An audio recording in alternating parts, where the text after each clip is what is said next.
Welcome to the show. I'm your host, Dumais, and I'm in Bangkok.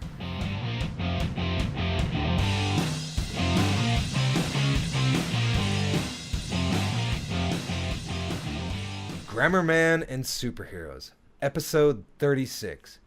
I've kind of got a really exciting episode for you guys today.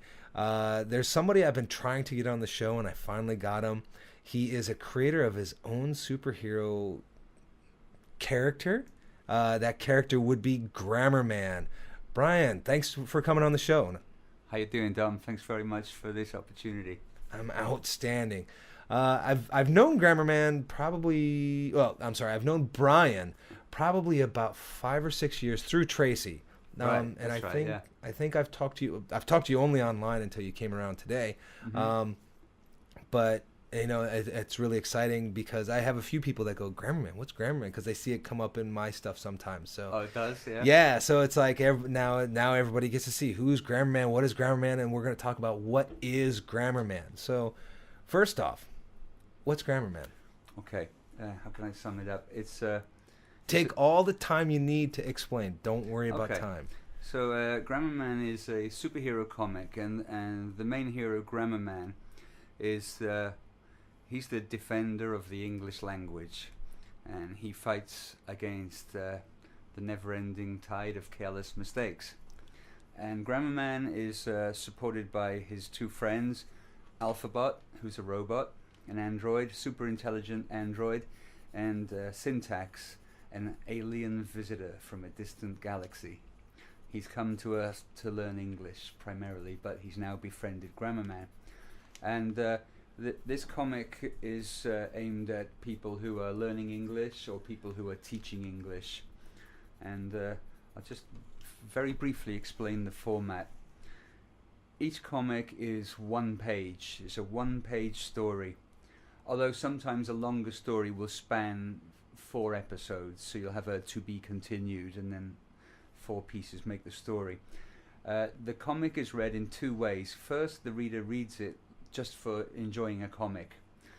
But when they get to the end, in the last panel, Grammarman always turns to the reader and says, "Can you help? There's a problem." And maybe there are some errors in the story, or there's some vocabulary that's gone missing. Grammarman needs the reader to look at the story again and help to fix some sort of grammar crime or solve a problem. So the story works on 2 levels like that. Okay.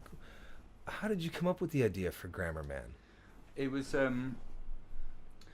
about 2005. Before smartphones, the big distraction in the classrooms when I was teaching was comic books, little manga from Japan, manga comic books. And so nowadays, I'll always be telling the kids, could you put your phone away, please? Can you stop playing on your phone? Back then, it was always, could you put that comic book away? Everyone was reading these little comic books.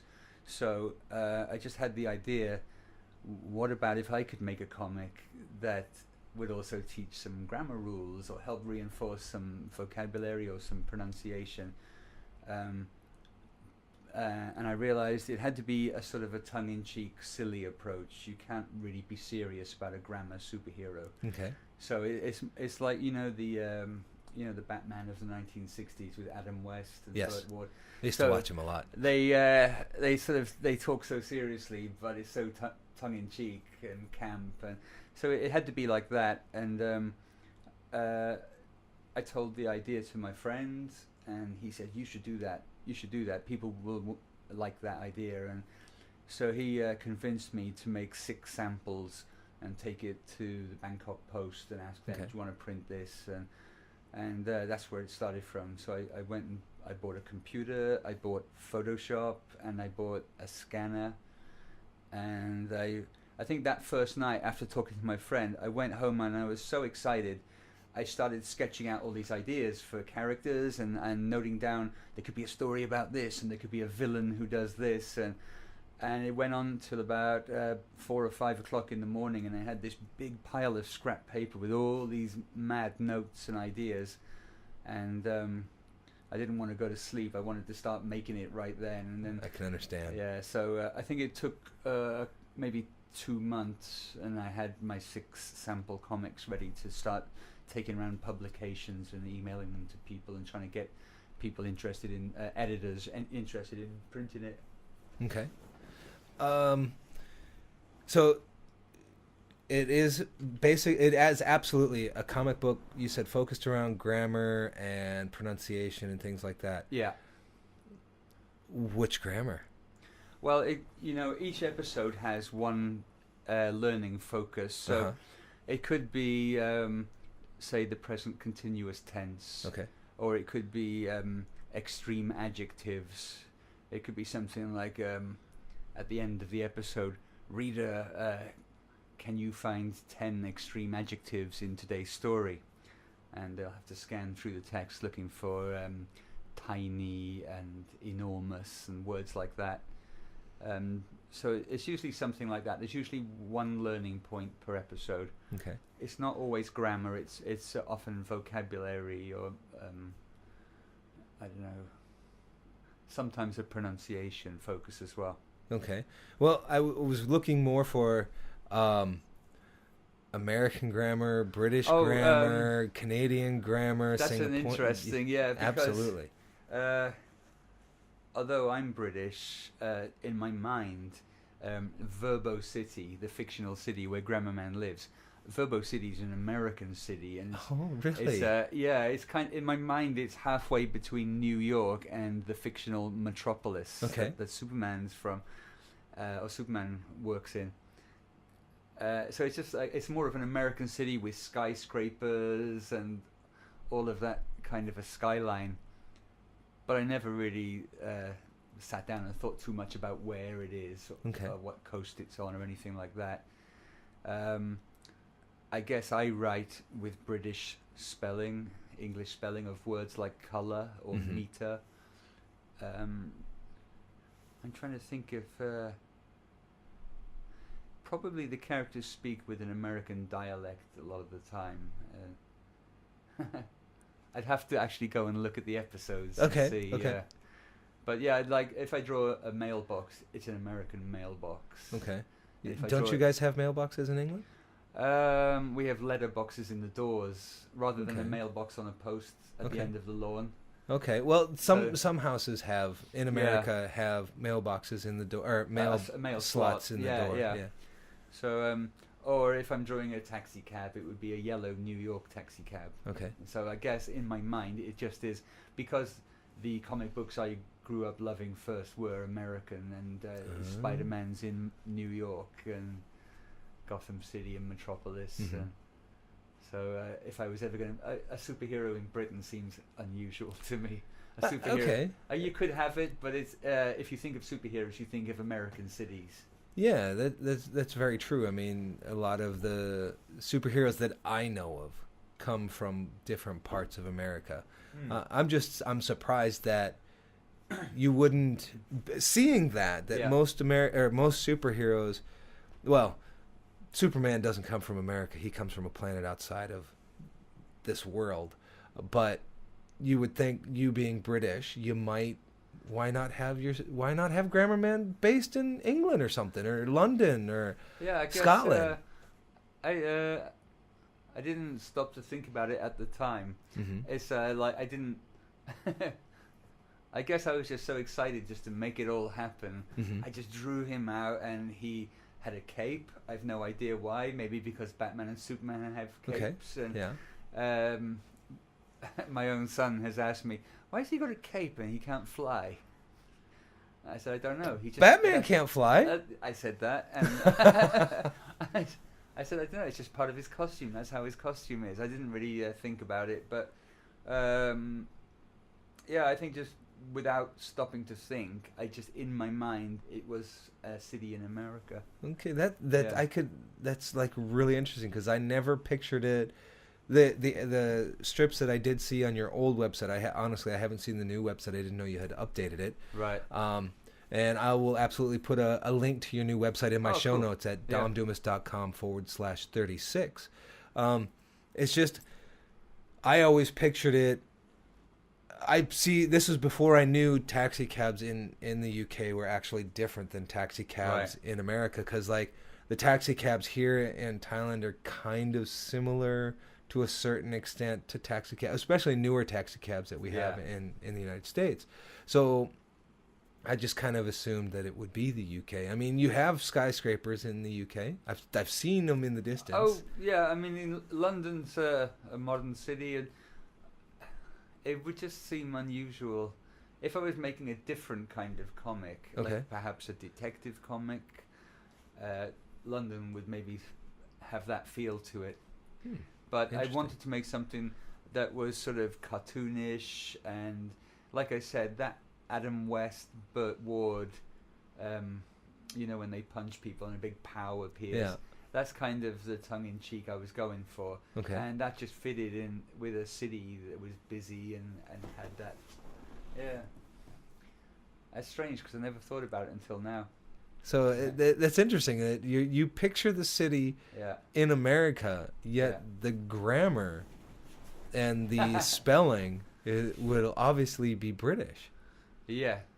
Although I would say that when I'm in my main job teaching English, I regularly point out American alternatives to my students. That's good. I often say, and in America they say French fries, and you know, and I always point out alternate spellings which are just as acceptable. But probably I write it in British as I'm British, and also on the website there are audio recordings. We got together some friends and we made a little audio of the first 6 comics. Okay. And Grammarman speaks with a British accent in that audio. Interesting. Yeah, I'll absolutely have to check that out. You all should check that out too. You'll recognize the voice of Alphabot. That's me. Oh, what? Really? Yes. Why wouldn't you be Grammarman? I mean, he's your character. Well, I think we got together. We did some impromptu auditions, and we all just decided our friend Jake did a very good superhero kind of voice, even though it wasn't an American accent. It's as good as we were going to get for a British accent. But did he like go dun dun dun before he started speaking, or? No, he just he delivered in a very sort of well, you'll hear it. And we had another friend who we thought he's great for the narrator. Okay. And so the rest of us just all plucked out different. We made lots of incidentals. You know, there'll be a security guard, that's me, and there's a passerby in the street, that's me. But in each episode, I'm Alphabot, and my friend Jake is Grammarman. Okay, that's really interesting. So, in talking to you, I have also found out that you say you're not a superhero buff, but you do like superheroes. Oh yeah, I've been reading comics ever since 6 years old or something, 7 years old. Okay. The first time someone gave me some old Spider-Man comics, and I think Spider-Man was already, you know, that 70s cartoon. Spider-Man. Yeah, Spider-Man. I used to watch it. I mean, that was just the best thing when you were a little kid. And they had amazing villains like Dr. Octopus and the Scorpion, and it was just such a exciting cartoon. And so to get the comics and start reading them, I think from then on I just loved everything, especially Marvel. Yourself, do you read Marvel, DC? I was never really any particular brand. I mean, I read a few Iron Man, I read a few Wolverine, I read a few Batman, I read a few Spider-Mans. It was kind of whatever I got my hands on. I'm not really a superhero buff. I mean, I like Wolverine was one of my favorites. Superman, obviously, because of the movies. Batman, I always thought the TV show was kind of hokey, and then they came out with the movie. It was absolutely hokey. I can remember, although it was in reruns when I got to watch it. But same for me. It was like in the 1980s, but I watched it in the 70s and I thought late it was 70s, early 80s. Fun and silly. It absolutely was, yeah, and very comic booky as well. You know. Yeah, but then when they came out with Michael Keaton doing, I loved that. And I was like, for me, like, I think everybody else, they do really good Batmans. But when someone goes, oh, Batman is the first thing that pops into my head is obviously Michael Keaton. Do you know, I didn't really enjoy the first of those Michael Keaton ones. Really? Yeah, I went to see it in the cinema and came out feeling disappointed. And for the second one, with Danny DeVito and Michelle Pfeiffer, I didn't bother with seeing it in the cinema. I later saw it on video and thought it was just so amazing. And I thought I loved Tim Burton's vision of Gotham City. Yeah. Every set and everything like that. I loved the Penguin and Catwoman and Christopher Walken. That was just, for me, the best of all the Batman films. How about your favorite Batman film? Oh, I would absolutely have to go with the very first, the first Really, one that I with got Jack to see Nicholson? with Jack Nicholson yeah, as the yeah. Joker. He really, I absolutely loved what Heath Ledger did with the Joker and how he revitalized the Joker. But the way Jack Nicholson kind of brought the Joker to life, I loved how he did that, in my opinion. Yeah. You know, and so Michael Keaton and I felt they worked really well together. Yeah. So, but I really liked Michael Keaton as Bruce Wayne and as Batman. Yeah. He did both really well. yes, I felt he did. He's such a really good, understated actor. No, it's like he doesn't get the credit he deserves, I feel. But yeah. I think fans really appreciated his. Comic fans loved his Bruce Wayne. Okay. I mean, I think he's fondly remembered. That's good I know to there's know. a whole new generation of Christian Bale fans. Oh, absolutely. And you know, some of the other people that played Batman, like Val Kilmer, I think is a phenomenal Clooney, actor, but didn't do a very good, in my opinion, a very good Batman. But so now I have a question, because sure thing. I know from my personal experience when it comes to books anyway, when I bought a book that was originally published in Britain and then went over to America, they kept all the same spellings and all the same grammars. And I know when I bought a book in England, in London, or Oxford, or wherever I would happen to buy books when I have been in England, that if it was a book that was originally published in America, they changed all the grammar and all the spellings when they published it in England. Did they do the same thing with the comics? No, they don't. Like, did they overdub in like British accents and stuff? That would be No, kind of they. funny. The only change that they make is the price in the top corner will be in pounds and pence, and like in my very oldest comics, they would be 1D. That was before we had pounds and I don't know what a D was, a penny or something. Okay. But the American comics would always have like 8 cents or 10 cents or on the 5 corner. cents, yeah.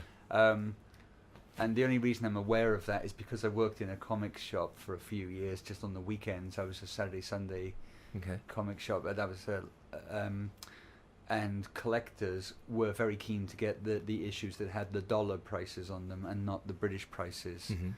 I think for some reason they were considered less valuable on the comics market. I don't know. Interesting. But they never changed the text. It was always very. It was just as American as.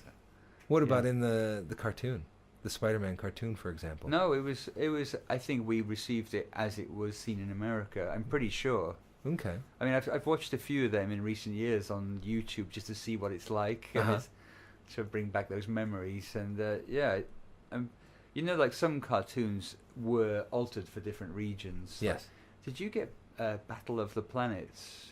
G-Force? Yeah, we got G-Force, but that didn't come till like later. Yeah, in the 1980s or something. Late 80s, early 90s. I was just saw online recently that it was really changed for the Western audience. There was things that were in the original Japanese show that were considered maybe too strong for sensitive kids in America or Britain.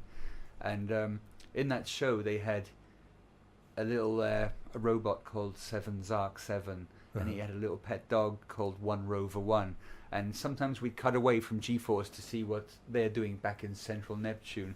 And that was never shown in America. That was made to fill out all the stuff they cut out. Okay. They made this little cutaway thing to this robot and his pet robot dog. And I never realized that when we were kids. But no, as far as I know, the American cartoons we got were exactly the same. And we got all of, I don't know, you know, all of Warner Brothers and Looney Tunes and. Okay. But yeah, that's Spider-Man. I think that Spider-Man cartoon is what started me off loving comics. So, does that mean you're a collector? I had an unfortunate time 2 years ago where my mum insisted I get my collection out of her attic, and and about 80% of it went into a local dump. Yeah, because it was just, there was no time to arrange any alternate, or my mother was just very upset about it. She wanted it out of the house, and as much as I love the comics, I've got to, it's my mum's wish. And that's that. Oof. I kind of feel for you there, because I used to collect professional wrestling magazines, right? And I had some professional wrestling magazines from the early 80s all the way to the late 80s. Right, those are treasures. Oh yeah, absolutely they are. And I'll be totally honest, when I came to Thailand, I couldn't take them with me because I only had so many bags. I had so much weight I could only use, and I left them. And I'd be willing to bet that they're no longer where I left them, unfortunately. So. Well, I tell you, that story of my collection. When I came to Thailand, I put it up in my mum's attic with the intention that one day, like this, you have this place with a room for a studio and a workshop and everything. I had the idea that finally I'll have a house with a room for my comics collection and all of that sort of memorabilia and stuff. But when I went home to visit my mum one summer, she had to have the attic re-insulated, so she'd paid some local kids to get all my stuff out of the attic, and she was shocked when she saw how much it was. It's like 28 boxes of stuff, and so she was traumatized. And when I arrived, she's saying, "That is not going back up in the attic. I can tell you now that I am not dying and having someone taking care of all that junk up in the attic. I want to die knowing that my attic is clear." All that junk. I'm saying to her, "Come on, what's an attic for? It's for storing things." Absolutely. And, you'll be the only person in the UK with an empty attic, but if that's what you want, the comics have got to go. And in the end, she gave me a compromise. She said, "You can choose 6 boxes and put them back up. 6 boxes, and the rest has got to go." So I had to spend about 24 hours on eBay checking out what's. Some of the stuff I saved was for some sentimental value, and some was because this is like $400 and I'm not throwing it out. Yeah, like some old X-Men comic or something. And so I did. I spent about 2 days salvaging 6 boxes worth, put them back up, and the rest just had to go. So it was over 2,000 comics originally. Wow. And about 200 VHS videotapes had to go. And holy cow. A load of board games, a load of action figures, Star Wars figures. Oh, you're a Star Wars buff? My Millennium Falcon is gone. Oh no. I think there's a lot of people who will be listening to this now will have exactly the same kind of thing. So, what was the most prized comic book that you saved? Be it sentimental or monetary. The sentimental ones, they're independent ones, underground ones, like there's Hate by Peter Bagg. I've got a full run of the whole. There's only 30 of them in the original series. Okay. So I had to save those. They're maybe my favorite comic, Hate. And there's one called Flaming Carrot. It's like a surreal superhero, Flaming Carrot. Is that who Carrot Head bases his character off of? Pardon? The comedian Carrot. No. But you know the movie Mystery Men? Yes. Yeah, Flaming Carrot is one of the Mystery Men, but he's not in the movie. Oh, okay. So Mystery Men first appeared in the pages of Flaming Carrot comic, and then it got a little bit of Hollywood success. So all my Flaming Carrots had to be saved. For monetary value, I've got a number 7 X-Men from the 1960s. Wow. I think it's the first appearance ever of Professor Charles Xavier. Okay. So that's worth, I think, about $650 last time I looked. Wow. And then I've also got a Fantastic Four number 24, I think, and it's the first ever battle between the Thing and the Hulk. Okay. So that's also worth quite a chunk of money. Okay. An old Submariner from the 60s. I got one of just a few things like that, which I thought that you cannot. Oh, I'll tell you what else. There's one I've got because I was working in the comic shop. There was this is a quite interesting story. There was an episode of Spider-Man called Spidey X. It's like a one-off alternate universe kind of thing, and some disgruntled artist or whatever had put a secret message in the comic, and it was like in somewhere there's a bookshelf with a load of book spines, and across there it says something like "Screw you, you son of a bitch," blah blah blah blah. the name of the editor or the name of the chief or whatever. And so Marvel sent all those Spider-Man comics out, and then they discovered it. They discovered that secret message, and then they recalled them all to destroy them and sent out a new episode. But because I was working in a comic shop, we had the one they wanted to recall, and we didn't send them back. Okay. So all of us who worked in the comic shop had one each. Okay. And so I believe that's worth a lot on eBay as well. I The bet it is. Spidey X original one. Wow. So what do you think is the most expensive one that you got rid of? Oh gosh, I don't know. I mean, I didn't think about the money too much. I was aware of a few of my comics being valuable, but mostly I just liked them. I liked having them. I liked looking at the art, and I liked reading them. And I'd never really thought one day I'm going to sell these. It was more like it was one day I'll give all these to my son. Yeah. Or I'll just help knock yourself out, read what you want, and hopefully he'll just get into reading. So the value of them, I'm not really that sure, but it was just a whole bunch of mainly DC and Marvel. Okay. Did you have any original Teenage Mutant Ninja Turtles? Actually, I did. Yeah, I did. I had a bunch of. There was some one-offs they did. There was one like a Donatello one, which was Leonardo. So I had those. Like the original ones, where they were like you actually got to see the violence. Yeah, they were like black and white. Yeah. I think I did. I had a couple of them, and also I mentioned earlier Flaming Carrot. There was a 3 or 4 part limited run where it was a Flaming Carrot Teenage Mutant Ninja Turtles crossover. Really? Oh, did you keep those? Yeah, I've got them. I've got them here in Bangkok. Oh, really? Yeah. If I'm over again, I'll bring them to show you. All right, excellent. What did you get any of the? Now, these are. I don't know if this is like somebody was pulling my leg when I was in the Navy back in the early 90s, but there was a series of comic books or a comic book series called What If.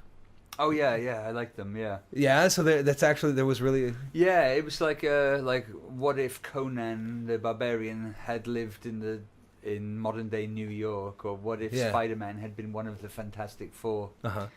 Yeah, and it was quite a fun series. They had all kinds of good ideas for it. I think 1 or 2 more important series came out of that. Like they did a What If, and it got such a good fan response, and they then created a character out of that, or they made an alternate storyline out of that.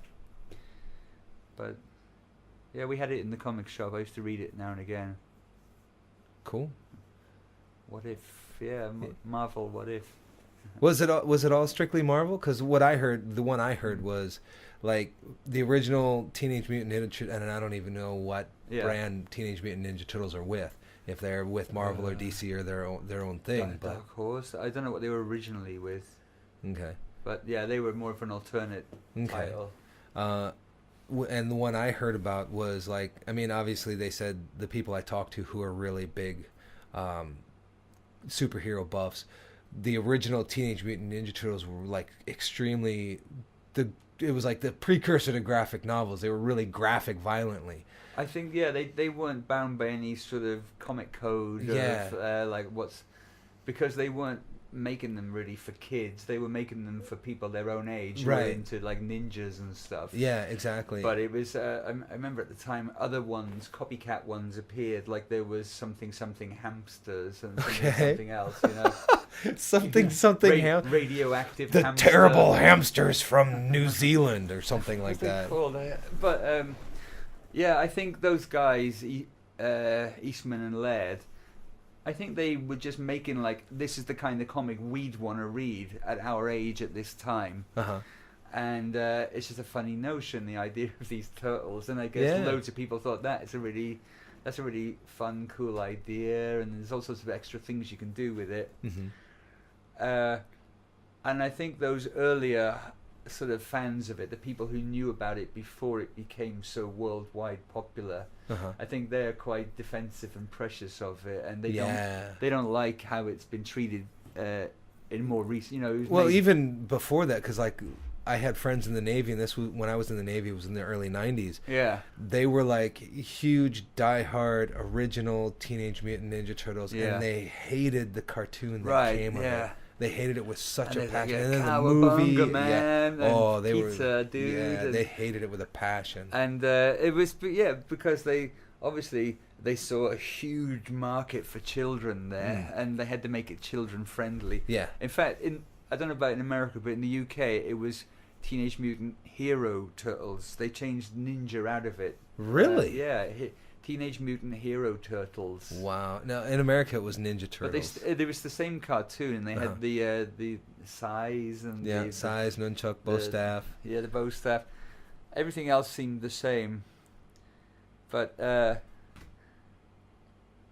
it's strange that how it started as one thing and then became more of a kids franchise. Yeah, huge kids franchise. They've made two movies. No, they've made their second movie. First one was in the late '80s, early '90s, and now they've I thought they did a pretty good job of that first one with the animatronic. They did. That was way before CGI was. Oh, absolutely. So they had to make those suits so that they could fight and move and run. And I can imagine that was terrible for those guys. And then what do you think? Did you see the new ones? No, I haven't seen it yet. No, I took my son to see the first one. It was pretty dreadful, but he... Was it really? Yeah, it's... it was like... trying to think that... Well, just a really, really lame plot. Such a lame story that they couldn't be bothered, and... and you saw the look of them, right? What do you think of that? I mean, turtles, you've been aware of turtles since you were a kid. Oh, well... So... you must. What did you think when you saw how they've designed them? I don't remember seeing any of like video clips of the actual movie. Oh, really? The trailer? Or I didn't see. I don't remember because it was like. There's only been a few. Like I liked Batman, the new Superman. I wanted nothing to do with. No, I didn't really go for that at all. The Spider-Man, they kind of changed the storyline a bit. I felt so. Once they got to a certain point, I kind of stopped watching them. But obviously, I love Deadpool, but I didn't. To be honest, I didn't even see the original Teenage Mutant Ninja Turtles in the cinema. I rented it on video on a cassette. Do you know what I mean? So, I just really never had the desire to go see it. So I don't remember even seeing any previews or anything. Nah, was it pretty bad? I think I looked at that and thought I'm not going to enjoy it, but my son wanted to see it. All the kids in school were talking about it, so I took him along, and as a 7-year-old, it totally entertained him. Okay, good on them then. Yeah, but I think because of like the Marvel Cinematic Universe, they're making really intelligent superhero films or really entertaining. Yeah, but they're more geared toward. I feel they're geared more towards adults, not kids. Yeah. Although people take their kids to them, that's why I loved when Deadpool actually had the warning, "Don't bring your kids," and people still did, and were offended. That is foolish, Deadpool. But like say Guardians of the Galaxy, that's a film that he can enjoy and I can enjoy. Okay. Whereas Teenage Mutant Ninja Turtles, he was loving it. I was thinking this is pretty lame. They phoned this in. Okay. And it's a bit of a shame because the excitement that was generated. Wow! After all this time, there's going to be a new Turtles, and this time we got They CGI. did. I know they did build it up quite big. I think a whole generation of people just grew up loving those cartoons and everything about it and the action figures. So they are excited to take their kids to it. But I think it was the same online. Rotten Tomatoes and real bad reviews, real bad scores, and you know, and it is a very cool, fun concept. You should be able to do it well. You should be able to make really amazing movie out of it, and it's like. But then again, from what I've heard, they kind of fumbled the Batman Superman movie. I did. From what I heard, I haven't seen it, but actually, I fairly enjoyed it. I thought it was not as bad as people were trying to make it out. Okay. But again, I think it suffered from having such a build-up. Wow, we've been talking about it for like 2 years. It better be good. Yeah. And so people went in there quite judgmentally, and but brought out a brand new, hot-looking Wonder Woman. It seems like Marvel can do no wrong, and DC suffering one bomb after another. Yeah. Or not a bomb. Financially, they're doing okay, but they want the reviews. They're trying to replicate what Marvel are doing, and Marvel they've got Iron Man and Spider-Man and Thor, and it's just the Hulk, the Avengers, and also nicely linked together. And they are absolutely all of them very, very cleverly in waves of stories where they introduce all these new characters, and I think that Batman Superman film was supposed to be DC launching its bid for that kind of a universe. So for that to get such stinky reviews is. You can imagine all sorts of people being fired over that. Yeah. Well, at least they still continued with the Wonder Woman. I haven't watched it. I'd like to see it. The Wonder Woman trailer looks pretty good, impressive. Have you seen that? No, I haven't seen it yet. It looks pretty darn good. And she, you know, the people who slammed the Batman film, often they mention Ben Affleck's Batman was really good. Okay. And her Wonder Woman was one of the highlights as well, one of the good points of it. Okay. So those two films are on the way, the Batman one, and also the Suicide Squad.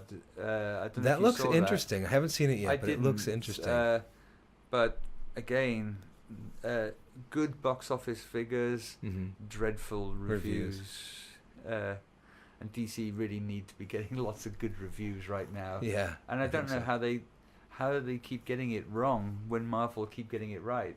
What's going on there? Maybe they're hyping it the wrong way, and then people are expecting to see something. Maybe the characters are more appealing of Marvel, you know, the X-Men and stuff like that. Possibly. I mean, I absolutely love Iron Man.